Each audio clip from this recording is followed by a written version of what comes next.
25 de enero de 2018. Una nota breve circula entre los pasillos de espectáculos, casi invisible para el público general, pero devastadora para quien la protagoniza. Jorge Ortiz de Pinedo, el hombre que durante más de 3 décadas fue sinónimo de risa, disciplina y éxito dentro de Televisa, deja de tener oficina en San Ángel. No hay despedida en cámara. No hay homenaje. No hay un especial de aniversario recordando sus programas. Solo un silencio administrativo, frío, que dice más que cualquier comunicado oficial. Pero detrás de esa nota corta, casi de pie de página, se esconde una pregunta que incomodaría a toda la industria del entretenimiento mexicano. ¿Qué le debe una televisora a un hombre que ayudó a construir su catálogo de comedia durante 30 años? Jorge Ortiz de Pinedo no era un actor cualquiera dentro de la empresa. Era el creador de Dr. Cándido Pérez, de Cero en Conducta, de La Casa de la Risa, de Una Familia de 10. Era el arquitecto de un género completo, el hombre que entendió, mejor que casi nadie en la televisión mexicana, cómo hacer reír a varias generaciones bajo el mismo techo. No llegó a Televisa como una estrella improvisada. Llegó como un hombre formado en el teatro, en la disciplina escénica, en el oficio que se construye función tras función, ensayo tras ensayo.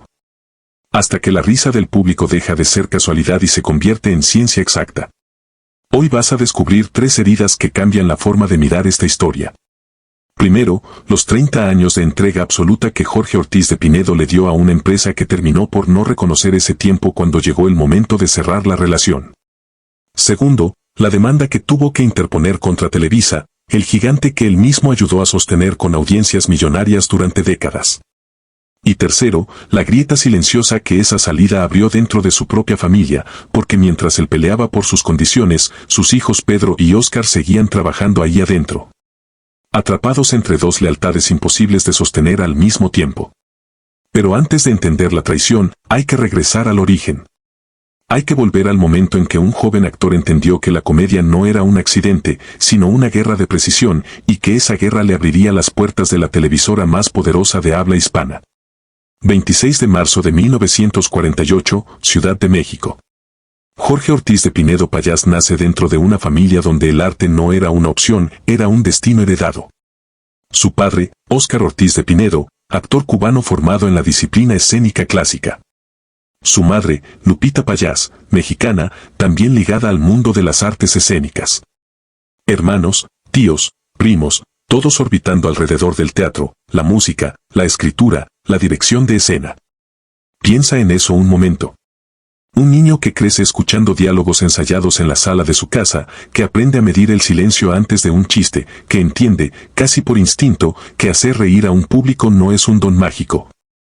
Es un oficio que se construye con sudor y repetición. En ese universo familiar, el escenario no era solo un lugar de trabajo, era una escuela de vida completa.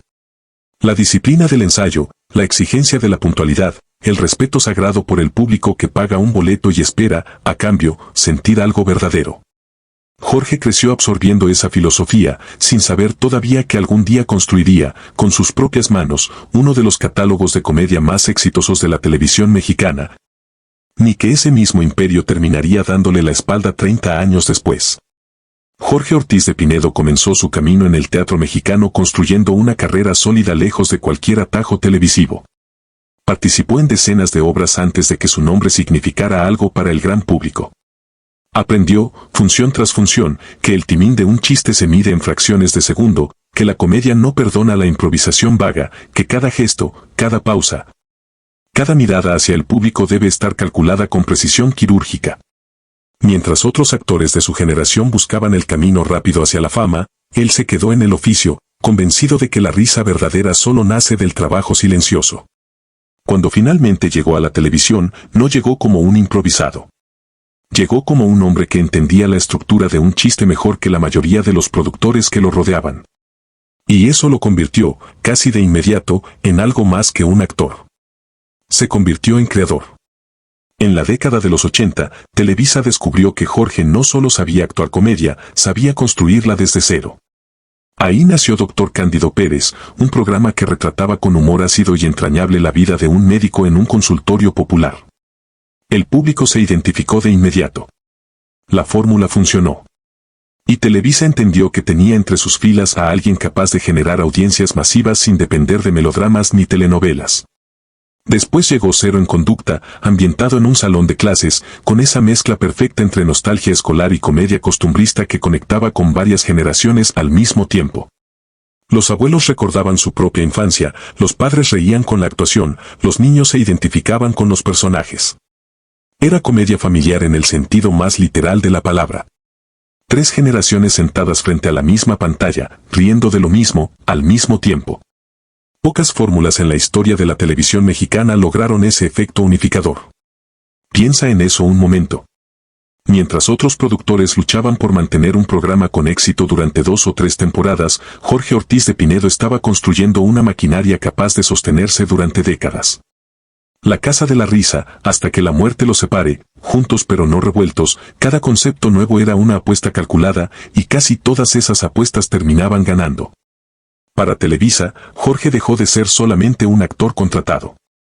Se convirtió en una fábrica de audiencias garantizadas, un activo que generaba ingresos publicitarios año tras año sin que la empresa tuviera que arriesgar demasiado capital en cada nuevo proyecto.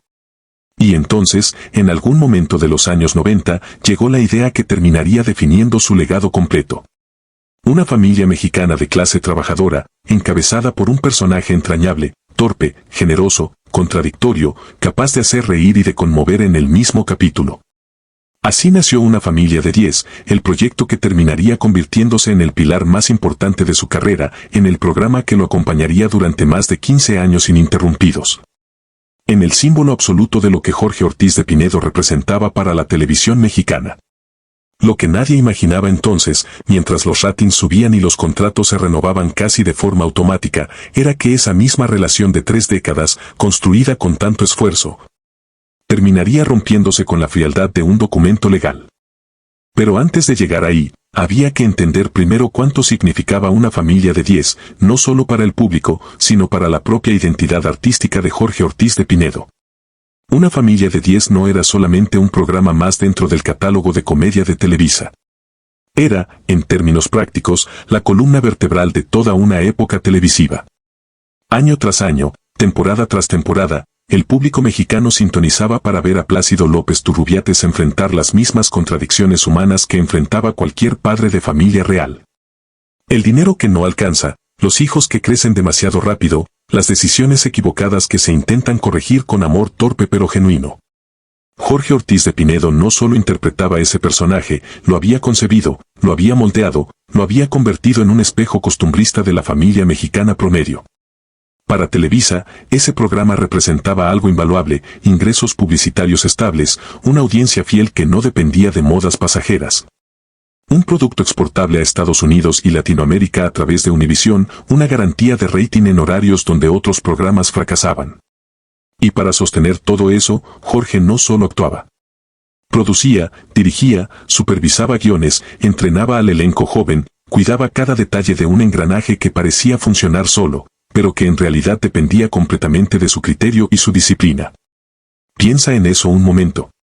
Mientras otros actores de su generación se conformaban con interpretar el papel que les asignaban, Jorge se quedaba después de las grabaciones revisando estructura narrativa, ajustando ritmos de comedia, decidiendo qué chistes funcionaban y cuáles había que eliminar antes de que llegaran a pantalla.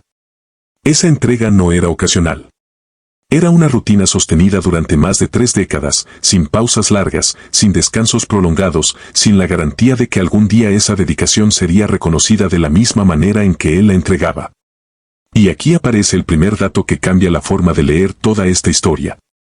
Según se reportó en medios especializados de la industria, cuando Televisa decidió prescindir de sus servicios, Jorge aceptó el despido.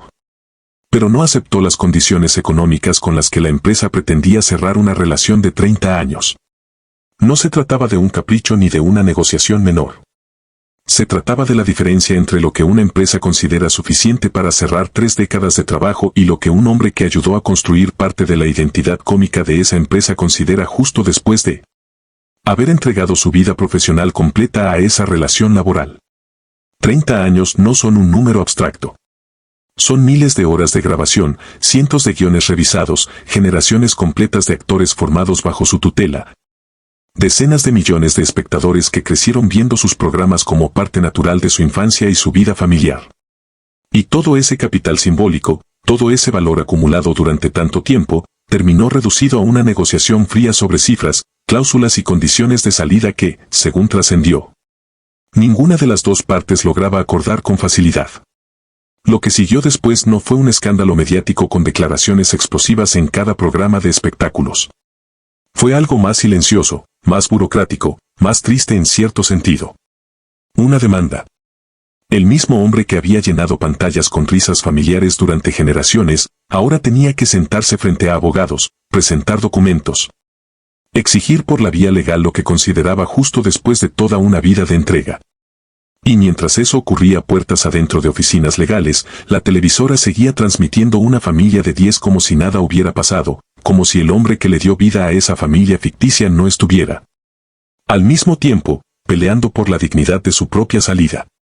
La demanda contra Televisa no llegó acompañada de conferencias de prensa ni de entrevistas exclusivas donde Jorge Ortiz de Pinedo señalara directamente a sus antiguos jefes. Llegó de forma discreta, casi protegida, filtrada por columnas de espectáculos que reportaban lo esencial sin entrar en detalles incómodos para ninguna de las partes. Eso, en sí mismo, ya decía algo sobre la dimensión del conflicto. Cuando alguien con tanta exposición pública decide no convertir su pleito en espectáculo mediático, generalmente es porque entiende que la verdadera batalla se gana en otro terreno, lejos de las cámaras que él mismo dominó durante toda su carrera. Según se reportó, ambas partes intentaban llegar a un acuerdo, lo cual sugiere que la cifra en disputa no era menor ni fácil de resolver con una simple llamada telefónica entre ejecutivos. 30 años de relación laboral no se liquidan con una cifra simbólica. Y cuando una de las partes siente que el peso histórico de su aportación no está siendo reconocido en los números que se le ofrecen, la negociación se estanca, los abogados entran en escena. Y lo que debería ser un cierre digno se convierte en un proceso desgastante que se extiende durante meses. Piensa en eso un momento. Jorge Ortiz de Pinedo, el hombre que construyó personajes entrañables para hacer reír a familias completas, sentado frente a contratos, cláusulas y peritajes legales, defendiendo no solo una cifra económica, sino algo más profundo, el reconocimiento de que su trabajo había tenido un valor real, medible, innegable, dentro de la estructura de la empresa que ahora parecía dispuesta a cerrar esa página sin demasiada ceremonia. Y aquí aparece la grieta más dolorosa de toda esta historia, la que probablemente nadie en la audiencia esperaba encontrar. Mientras Jorge enfrentaba ese proceso legal contra Televisa, sus propios hijos, Pedro y Óscar Ortiz de Pinedo, seguían trabajando dentro de la misma empresa que su padre estaba demandando. No se habían ido con él. No habían renunciado en solidaridad. Seguían ahí adentro, construyendo sus propias carreras dentro de la misma estructura que su padre consideraba que lo había tratado injustamente después de 30 años de entrega. Imagina la complejidad emocional de esa situación. Un padre defendiendo su dignidad profesional fuera de los pasillos de San Ángel, mientras sus hijos seguían caminando esos mismos pasillos todos los días, saludando a los mismos ejecutivos, dependiendo de la misma empresa para sostener sus propias carreras y sus propias familias. No era una guerra entre bandos opuestos con líneas claramente trazadas. Era algo mucho más incómodo, una fractura que atravesaba la mesa familiar sin que nadie pudiera evitarlo del todo. Esa convivencia forzada entre lealtades distintas plantea una pregunta incómoda que ninguna nota de espectáculo se atrevió a formular con claridad. ¿Qué se siente saber que tu padre está peleando legalmente contra la misma empresa que firma tu cheque de nómina cada quincena? ¿Cómo se navega una cena familiar cuando ese tema flota en el aire pero nadie quiere ser el primero en mencionarlo? La fractura no se anunció en ningún comunicado oficial, pero estaba ahí, latente, presente, en cada silencio incómodo que probablemente se vivió dentro de esa familia durante esos meses de incertidumbre legal. Lo más curioso de todo es que, mientras esa tensión se desarrollaba en privado, el público seguía consumiendo el legado de Jorge Ortiz de Pinedo sin saber nada de lo que ocurría detrás de cámaras. Una familia de 10 seguía transmitiéndose. Los reruns de Cero en Conducta seguían generando nostalgia en redes sociales. La marca que él había construido seguía generando valor para la empresa, incluso mientras esa misma empresa discutía, en términos legales, cuánto valía realmente el hombre que había creado todo eso. Con el tiempo, según se reportó, ambas partes lograron acercarse hacia algún tipo de resolución, aunque los detalles exactos del acuerdo final nunca se hicieron completamente públicos. como suele ocurrir en este tipo de negociaciones entre figuras públicas y grandes corporaciones televisivas. Pero el daño simbólico ya estaba hecho.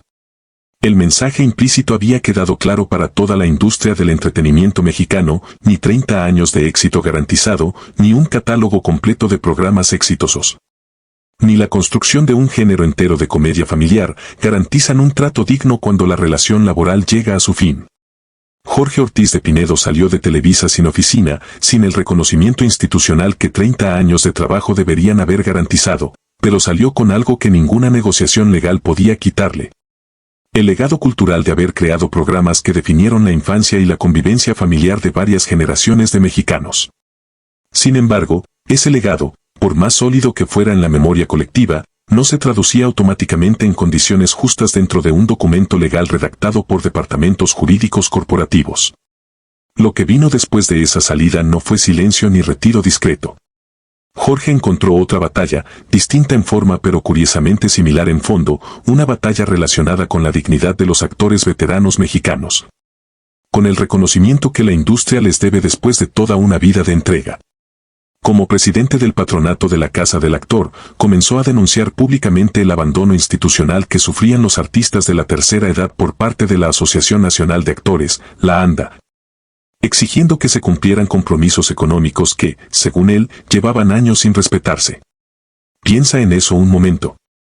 El mismo hombre que había tenido que demandar a Televisa para defender el valor de su propio trabajo, ahora levantaba la voz para defender el valor del trabajo de cientos de actores anónimos que, sin la fama ni el reconocimiento que él tenía, enfrentaban el mismo problema de fondo: instituciones poderosas que olvidan rápido el valor de quienes alguna vez sostuvieron su éxito. Reveló adeudos de millones de pesos que la ANDA mantenía con el asilo para artistas veteranos, denunció que el lugar sobrevivía únicamente gracias a donativos externos, mientras la obligación institucional permanecía incumplida. Esa nueva batalla, en cierto sentido, era una extensión natural de la primera. Jorge Ortiz de Pinedo había pasado 30 años construyendo comedia para Televisa, había tenido que demandar para que esos años fueran reconocidos económicamente, y ahora dedicaba su energía a pelear porque otros actores, menos famosos, menos protegidos, no tuvieran que enfrentar solos esa misma indiferencia institucional cuando llegara el momento de retirarse. La risa que había construido durante décadas para millones de familias mexicanas, ahora se transformaba en una causa distinta, igual de seria, igual de necesaria: la defensa de la dignidad de quienes dedicaron su vida entera a un oficio que el sistema parece olvidar con demasiada facilidad cuando el telón finalmente cae. Hoy, más de 30 años después de haber comenzado a construir su imperio de comedia dentro de Televisa, la historia de Jorge Ortiz de Pinedo ya no puede contarse solamente con catálogos de programas exitosos y audiencias millonarias. Hay que contarla también con cifras incómodas: 30 años de entrega, una demanda necesaria para que esa entrega fuera reconocida, una fractura familiar silenciosa mientras sus hijos seguían trabajando dentro de la misma empresa, y una segunda batalla, todavía vigente, por la dignidad de actores veteranos que la industria parece dispuesta a olvidar con la misma frialdad con la que alguna vez intentó cerrar su propia salida. Quizás esa es la lección más dura de aceptar en esta historia: que ni siquiera construir el género de comedia más exitoso de la televisión mexicana garantiza un cierre digno cuando los números fríos de un departamento legal se imponen sobre 30 años de memoria colectiva. Jorge Ortiz de Pinedo tuvo que pelear, primero por su propio reconocimiento, después por el de cientos de compañeros anónimos, demostrando que la verdadera lealtad nunca fue suya hacia la empresa que lo formó, sino la de él hacia un oficio que decidió defender hasta las últimas consecuencias, incluso cuando la institución que ayudó a construir decidió mirar hacia otro lado. Para entender la magnitud real de esa salida, hay que mirar el contexto completo de lo que estaba pasando dentro de Televisa en esos años. Jorge Ortiz de Pinedo no fue el único productor histórico que la empresa decidió dejar atrás durante esa etapa de reestructuración. Otros nombres con trayectorias igualmente largas también vieron terminar sus contratos, como si la televisora estuviera renovando su catálogo de talento de la misma forma en que se renueva un inventario de bodega, sin distinguir entre un producto cualquiera y un hombre que había dedicado toda su vida adulta a esa misma empresa.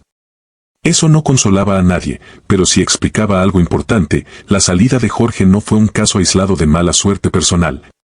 Fue parte de un movimiento corporativo más amplio donde la lealtad histórica dejó de ser garantía de nada. Piensa en eso un momento. Un sistema que durante décadas premió la antigüedad, que construyó toda una mitología interna alrededor de la idea de la casa que te adopta, la empresa que te convierte en familia.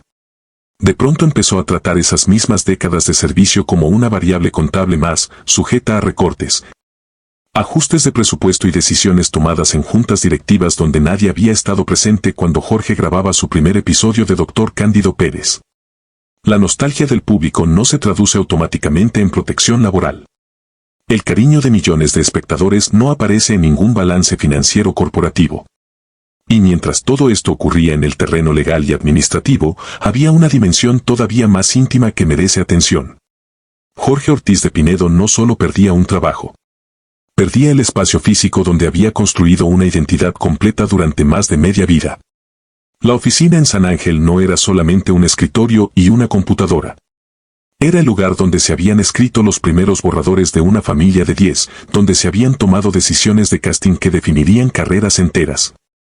Donde generaciones de actores jóvenes habían entrado nerviosos a presentarse ante él, esperando una oportunidad.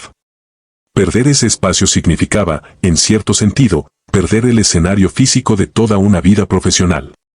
Las personas que trabajaron cerca de él durante esos años describieron, según trascendió en círculos de la industria, una mezcla de incredulidad y dolor contenido durante el proceso. No era enojo explosivo ni declaraciones encendidas en televisión. Era algo más parecido al duelo, la sensación de estar cerrando un capítulo que debería haber tenido un final distinto, más ceremonioso. Más acorde con la magnitud de lo que esos 30 años habían representado tanto para él como para la propia historia de la televisión mexicana. Y ahí, en medio de ese duelo profesional, aparece de nuevo la sombra de sus hijos trabajando dentro de la misma estructura. Pedro y Óscar Ortiz de Pinedo no solo eran empleados de Televisa. Eran la segunda generación de una dinastía artística que su padre había ayudado a construir desde adentro. Crecieron viendo a Jorge dirigir sets de grabación, entendieron desde niños el lenguaje técnico de la producción televisiva. Absorbieron sin proponérselo la misma disciplina que su padre había heredado de su propia familia de origen. Esa contradicción no es menor. Implica que, de alguna forma, la misma empresa que beneficiaba a los hijos seguía, al mismo tiempo, en disputa legal con el padre que les había abierto ese camino. No existe un manual de comportamiento familiar para una situación así. No hay protocolo claro sobre cómo sentarse a comer juntos cuando uno de los miembros de la familia está negociando, con abogados de por medio, las condiciones de su propia salida de la empresa donde los otros siguen entrando cada mañana a trabajar. Algunas fuentes cercanas al medio artístico mexicano sugirieron, sin que esto se confirmara oficialmente, que la familia optó por una estrategia de separación deliberada entre los asuntos legales del padre y la vida profesional de los hijos, evitando que un conflicto generara consecuencias sobre el otro. Es una decisión que tiene sentido práctico, pero que también revela algo doloroso sobre la naturaleza de las dinastías artísticas mexicanas. A veces sobrevivir dentro de la industria exige aprender a separar el corazón del trabajo, incluso cuando ambos están profundamente entrelazados. Mientras tanto, el proceso legal seguía su curso administrativo, lejos de los reflectores que habían acompañado a Jorge durante toda su carrera. Los abogados intercambiaban documentos. Las cifras se ajustaban en cada ronda de negociación. Y poco a poco, el caso fue perdiendo la atención mediática inicial, como suele ocurrir con este tipo de conflictos corporativos que no tienen el morbo necesario para sostenerse en la conversación pública durante mucho tiempo. No había afer amoroso, no había escándalo de drogas, no había pleito entre actores con declaraciones explosivas. Solo había un hombre exigiendo que su trabajo fuera valorado correctamente, y eso, por más justo que fuera, rara vez genera el mismo interés periodístico que un escándalo con ingredientes más jugosos. Pero la historia no terminó con el cierre de ese capítulo legal. Apenas unos años después, Jorge Ortiz de Pinedo encontró una nueva trinchera donde librar una batalla que, en el fondo, era exactamente la misma de siempre. La defensa de la dignidad laboral de quienes dedican su vida al oficio actoral en México. Como presidente del patronato de la Casa del Actor, el asilo fundado para artistas veteranos sin recursos, comenzó a denunciar públicamente una crisis financiera que amenazaba con dejar sin techo y sin comida a decenas de actores que, en algún momento de sus vidas, también habían llenado pantallas y escenarios mexicanos con su talento. La situación que describió era alarmante. Según sus propias declaraciones, la Asociación Nacional de Actores, la ANDA, mantenía un adeudo que superaba los 35 millones de pesos con el asilo que él mismo ayudaba a sostener. 35 millones de pesos de deuda institucional mientras los actores veteranos que vivían ahí dependían, literalmente, de donativos externos para cubrir necesidades básicas como la alimentación y los sueldos del personal que los atendía diariamente. Piensa en eso un momento.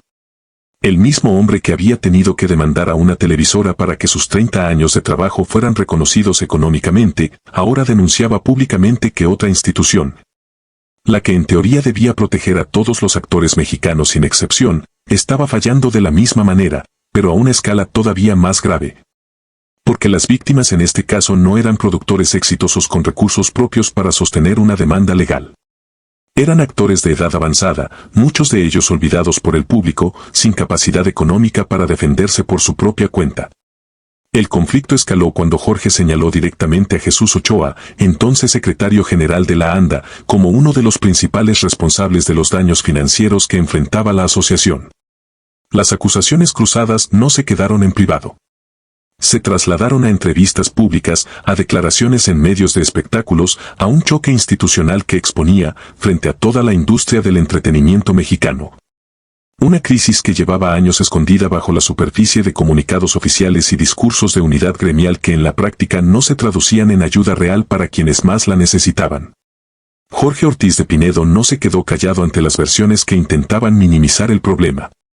En entrevista con medios especializados, fue claro al señalar que el verdadero escándalo no era la pelea entre artistas que algunos querían vender al público, sino el desconcierto generalizado dentro del propio gremio actoral, que ni siquiera entendía con claridad qué era la casa del actor ni cuál era su función real dentro de la estructura gremial mexicana.